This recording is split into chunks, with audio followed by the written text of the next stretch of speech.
ಆನೇಕಲ್ ತಾಲೂಕಿನ ಹೆಬ್ಗೋಡಿ ನಗರಸಭೆ ವ್ಯಾಪ್ತಿಯ ಗೊಲ್ಲಹಳ್ಳಿ ಗ್ರಾಮದಲ್ಲಿ ಆಯೋಜನೆ ಮಾಡಲಾಗಿದ್ದ ಕಾರ್ಯಕ್ರಮದಲ್ಲಿ ಆನೇಕಲ್ ತಾಲೂಕು ಪಂಚಾಯಿತಿ ಮಾಜಿ ಅಧ್ಯಕ್ಷರು ಹಾಗೂ ಬಿಜೆಪಿ ಮುಖಂಡರಾದ ಗೊಲ್ಲಹಳ್ಳಿ ಪ್ರಭಾಕರ್ ರೆಡ್ಡಿರವರು ತಮ್ಮ ಹುಟ್ಟುಹಬ್ಬವನ್ನು ಸ್ನೇಹಿತರ ಹಾಗೂ ಅಭಿಮಾನಿಗಳ ಜೊತೆಗೂಡಿ ಆಚರಿಸಿಕೊಂಡರು. ಇದೇ ಸಂದರ್ಭದಲ್ಲಿ ಅಭಿಮಾನಿಗಳು, ಸ್ನೇಹಿತರು, ಯುವ ನಾಯಕರಾದ ಗೊಲ್ಲಹಳ್ಳಿ ಪ್ರಭಾಕರ್ ರೆಡ್ಡಿರವರಿಗೆ ಬೃಹತ್ ಗಾತ್ರದ ಹೂವಿನ ಹಾರ ಹಾಕಿ ಸಿಹಿ ಹಂಚಿ ಹುಟ್ಟುಹಬ್ಬಕ್ಕೆ ಶುಭಾಶಯಗಳನ್ನು ತಿಳಿಸಿದರು. ಇದೇ ಸಂದರ್ಭದಲ್ಲಿ ಕ್ರಿಕೆಟ್ ಪಂದ್ಯಾವಳಿಯಲ್ಲಿ ಗೆಲುವು ಸಾಧಿಸಿದ ಕ್ರೀಡಾಪಟುಗಳಿಗೆ ಬಹುಮಾನಗಳನ್ನು ಯುವ ನಾಯಕರಾದ ಗೊಲ್ಲಹಳ್ಳಿ ಪ್ರಭಾಕರ್ ರೆಡ್ಡಿರವರು ವಿತರಣೆ ಮಾಡಿದರು. ಕಾರ್ಯಕ್ರಮದಲ್ಲಿ ಶ್ರೀನಿವಾಸ್, ದಿನೇಶ್, ಪಾಪಣ್ಣ, ಕಣ್ಣನ್, ಶೇಖರ್, ಶೌಕಾತ್, ಮಾದೇಶ್ ಹಾಗೂ ಅಭಿಮಾನಿಗಳು, ಗ್ರಾಮಸ್ಥರು ಭಾಗವಹಿಸಿದರು.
ಆಚರಣೆ ಮಾಡ್ಕೊಂಡು ಇಷ್ಟ ಇರೋದಿಲ್ಲ. ನಮ್ಮ ಬಳ್ಳೇರಿನ ಯುವಕರು ತುಂಬ ಪ್ರೆಸರ್ ಮಾಡಿ ನಾವು ಈ ಸಾರಿ ಟೂರ್ನಮೆಂಟ್ ಮಾಡಲೇಬೇಕು, ಹುಟ್ಟುಹಬ್ಬ ಸ್ವಲ್ಪ ಗ್ರ್ಯಾಂಡಾಗಿ ಮಾಡಬೇಕಂತ ಕೇಳ್ಕೊಂಡ್ರು. ನಮ್ಮದು 20-25 ವರ್ಷದಿಂದ ನಾವು ಇಬ್ಬರು ಜೊತೆಯಲ್ಲೇ, ನಾವು ಹುಡುಗರು ನಮ್ಮ ಜೊತೆಯಲ್ಲೇ ಬೆಳ್ಕೊಂಡ್ಬಂದಿದ್ದಾರೆ. ಅವ್ರಿಗೆ ಎದುರು ಮಾತಾಡ್ತಿದ್ದ ಒಳ್ಳೆಯಿಂದ GCC ಇಂದ ಒಟ್ಟಿಯಿಂದ ಟೂರ್ನಮೆಂಟ್ ನಡೆಸಿದ್ದಾರೆ. ಹಾಗಾಗಿ ಅವ್ರಿಗೆ ಬಹುಮತವನ್ನು ಕೊಟ್ಟಿದ್ದೇನೆ. ಹಾಗೆಯೇ ಇಲ್ಲಿ ಸ್ವಲ್ಪ ಅನುದಾನ ಇದೆ. ಹಾಗೆಯೇ ಕಷ್ಟ ಅಂತ ಮನೆ ಹತ್ರ ಯಾರು ಬಂದು ಅವ್ರಿಗೆ ಇಲ್ಲ ಅಂತ ಸಹಾಯ ಮಾಡ್ಕೊಂಡು ನಾನು ಹುಡುಗರಿಂದ ಮಾಡ್ಕೊಂಡ್ಬಂದಿದ್ದೀನಿ. ಸುಮಾರು 30 ವರ್ಷಗಳಿಂದ ಅದೇ ನಮ್ಮ ಒಂದು ಉದ್ಯೋಗ ಮಾಡ್ಕೊಂಡ್ಬಂದಿದ್ದೆ. ಕಷ್ಟ ಅಂತ ಮನೆ ಹತ್ರ ಯಾರು ಬಂದು ಸಹಾಯ ಮಾಡೋದು ಬಿಟ್ಟರೆ ಇನ್ನೇನು ಗೊತ್ತಿರೋದಿಲ್ಲ. ಹಾಗೆ ಮಕ್ಕಳಿಗೂ ಒಳ್ಳೆಯ ಬುದ್ಧಿ ಮತ್ತು ಒಳ್ಳೆ ಈ ಕ್ರೀಡೆ ಮಾಡೋದ್ರಿಂದ ಅವ್ರಿಗೂ ಒಳ್ಳೆಯ ದಾರಿ ಗೊತ್ತಾಗುತ್ತೆ. ಕೆಟ್ಟ ಅಭ್ಯಾಸಗಳು ಇದ್ರಂಗೆ ಒಳ್ಳೆ ರೀತಿಯಲ್ಲಿ ಬೆಳೀತಾರೆ ಅಂತ ಹೇಳ್ತಾ ದೇವರು ಅಲ್ಲಿ ನಮ್ಮ ಹುಡುಗರಿಗೆಲ್ಲ ಒಳ್ಳೆ ಯುವಕರಿಗೆಲ್ಲ ಒಳ್ಳೆ ಆರೋಗ್ಯವನ್ನು ಕೊಡಲಿ ಅಂತ ಕೋರ್ತೀನಿ. ಸುಧಾನ್ ಅವರಿಗೆ ಹುಟ್ಟುಹಬ್ಬದ ಶುಭಾಶಯಗಳು. ಅಲ್ಲಿ ಗ್ರಾಮ ಪಂಚಾಯತಿ ಸದಸ್ಯರು ಹಾಗೂ ತಾಲೂಕು ಪಂಚಾಯಿತಿ ಅಧ್ಯಕ್ಷರು, ಆಮೇಲೆ ಮಾಜಿ ಜಿಲ್ಲಾ ಪಂಚಾಯತ್ ಸದಸ್ಯರು, ಹಾಲಿ ನಗರಸಭೆ ಸದಸ್ಯರಂತ ನಮ್ಮ ಪ್ರಭಾಕರ್ ರೆಡ್ಡಿ ಸುಧಾನ್ ಅವರಿಗೆ ಮತ್ತೊಮ್ಮೆ ಹುಟ್ಟುಹಬ್ಬದ ಶುಭಾಶಯಗಳು. ಅವರು ಗೊಲ್ಲಹಳ್ಳಿಯಲ್ಲಿ ಯಾವುದೇ ಕಷ್ಟ ಸಮಯಗಳು ಯಾರೇ ಆದರೂ ಸಮಸ್ಯೆಗಳು ಬಂದರೆ ಮುಂದೆ ನಿಂತ್ಕೊಂಡು ಅವ್ರ ಸಮಸ್ಯೆಗಳನ್ನು ಬಗೆಹರಿಸ್ತಾರೆ. ಮತ್ತು ಇನ್ನೊಂದಂದರೆ ಗ್ರಾಮದ ಯುವಕರಿಗೆ ಯಾವುದೇ ಆಗಲಿ ರಾಜಕೀಯದಲ್ಲಾಗಲಿ ಕ್ರೀಡೆಯಲ್ಲಾಗಲಿ ಮುಂದೆ ಸ್ಫೂರ್ತಿಯಾಗಿ ಆಶಾಕಿರಣವಾಗಿ ಅವರು ಇದ್ದಾರೆ.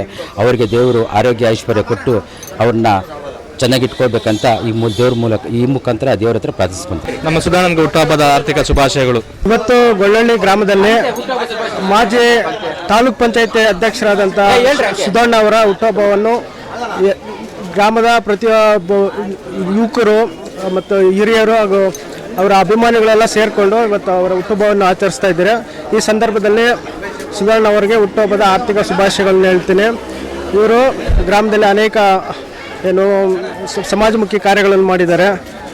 ಅದೇ ರೀತಿ ಗ್ರಾಮದ ಏನೇ ಒಂದು ಸಮಸ್ಯೆಗಳಿದ್ರೂ ಬಗೆಹರಿಸ್ತಾರೆ. ಈ ಹಿಂದೆ ಅವರು ಮಾಜಿ ಅಧ್ಯಕ್ಷರಾಗಿದ್ದಂಥ ಸಂದರ್ಭದಲ್ಲಿ ಗ್ರಾಮದಲ್ಲಿ ಅನೇಕ ಸಮಾಜಮುಖಿ ಕಾರ್ಯಗಳು ಮಾಡಿದ್ದಾರೆ. ಒಂದು 64 ಕುಟುಂಬಗಳಿಗೆ ಹಕ್ಕುಪತ್ರಗಳನ್ನು ನೀಡಿಸ್ಕೊಟ್ಟಿದ್ದಾರೆ.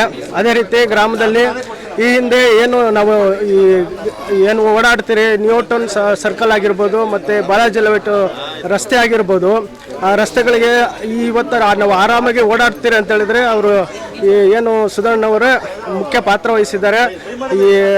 ಆ ರಸ್ತೆಗಳನ್ನ ಅಗಲೀಕರಣ ಮಾಡಿ ಇವತ್ತು ಸುಗಮವಾಗಿ ಸಂಚಾರ ಮಾಡ್ತಾ ಇದ್ದಾರೆ ಪ್ರತಿಯೊಬ್ಬರು. ಅದಕ್ಕೆ ಮುಖ್ಯ ಕಾರಣ ಆಗಿರ್ತಕ್ಕಂಥ ಸುಧಣ್ಣವ್ರಿಗೆ ನಾವೆಲ್ಲ ಗ್ರಾಮದಲ್ಲಿರತಕ್ಕಂಥ ಎಲ್ಲರೂ ಅಭಿನಂದನೆಗಳು ಸಲ್ಲಿಸ್ತೀವಿ, ಕೃತಜ್ಞತೆ ಸಲ್ಲಿಸ್ತೀವಿ. ಮತ್ತು ಅವ್ರ ಮನೆ ಹತ್ರ ಸಮಸ್ಯೆಗಳಂತ ಬಂದವಾಗ ಇಲ್ಲ ಅಂತ ಹೇಳಿದ್ರೆ ಏನೇ ಅವರು ಕೈಲಾದ ಸಹಾಯ ಮಾಡ್ತಾರೆ. ಪ್ರತಿಯೊಬ್ಬರಿಗೆ ಅವ್ರದ್ದೇ ಆದಂಥ ಒಂದು ಪ್ರೀತಿ ವಿಶ್ವಾಸ ತೋರಿಸ್ತಾರೆ. ಆದ್ದರಿಂದ ಈ ಸಂದರ್ಭದಲ್ಲಿ ಅವ್ರಿಗೆ ಹುಟ್ಟುಹಬ್ಬದ ಸಲುವಾಗಿ ಅವರಿಗೆ ದೇವರ ಆರೋಗ್ಯ ಭಾಗ್ಯವನ್ನು ಕರುಣಿಸಲಿ ಮತ್ತು ಇನ್ನೂ ಅನೇಕ ಸಮಾಜಮುಖಿ ಕಾರ್ಯಗಳು ಮಾಡಲಿ ಅಂತ ಹೇಳ್ಬಿಟ್ಟು ನಾವು ದೇವರಲ್ಲಿ ಪ್ರಾರ್ಥನೆ ಮಾಡ್ತೀವಿ. ಬಡವರ ಬಂಧು ನಮ್ಮ ಸುಧಣ್ಣ ಅವರಿಗೆ ಹುಟ್ಟುಹಬ್ಬದ ಆರ್ಥಿಕ ಶುಭಾಶಯವನ್ನು ಕೋರುತ್ತೇನೆ. ಗೊಲ್ಲಹಳ್ಳಿ ಯುವಕರ ಸಂಘದ ವತಿಯಿಂದ ಮತ್ತೊಮ್ಮೆ ನಾನು ಸುಧಣ್ಣ ಅವರಿಗೆ ಹುಟ್ಟುಹಬ್ಬದ ಆರ್ಥಿಕ ಶುಭಾಶಯವನ್ನು ಕೋರುತ್ತೇನೆ. ಗೊಲ್ಲಹಳ್ಳಿ ಸುಧಣ್ಣ ಅವರಿಗೆ ಮೊದಲ ಬಾರಿಗೆ ಹುಟ್ಟುಹಬ್ಬದ ಆರ್ಥಿಕ ಶುಭಾಶಯಗಳು. ಹ್ಯಾಪಿ ಬರ್ಡೇ ಸುಧಣ್ಣ ಅವರಿಗೆ ಧನ್ಯವಾದಗಳು. ಹುಟ್ಟುಹಬ್ಬದ ಆರ್ಥಿಕ ಶುಭಾಶಯಗಳು. ಆರೋಗ್ಯ ಆಯಸ್ಸು ಕೊಟ್ಟು ದೇವರು ಕಾಪಾಡಲಿ ಅಂತ ಬಯಸ್ತೀನಿ.